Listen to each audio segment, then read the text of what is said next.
How do you make computers good at predicting the outcomes of each move in chess? And then we learn how do you make computers predict, motion balance, like whether a person is going to fall or stand. And then you learn, with the modern cars, not everybody drives the same way, and the cars kind of adapt to maximize the comfort, the fuel consumption based on your driving style, and how you could use things called fuzzy logic to kind of adapt the car to who it believes is going to be the driver of the car. And then you have predictive intelligence now come all the way to Facebook predicting, what actions a user would take, which ads to show, which pictures you might be interested in.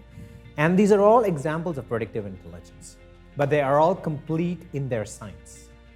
They're all different in their science, very different.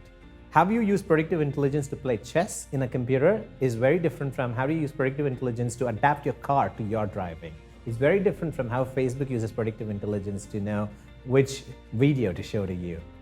And in the same way, predictive intelligence with excellence installation technology is very different whether we want to help a person to, look at the opportunities that they have ignored all along and go after it and be effective in closing it, like close the deal.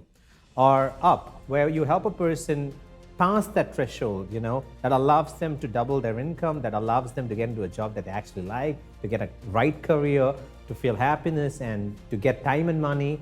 That is very different from the predictive intelligence required to help someone launch a legacy.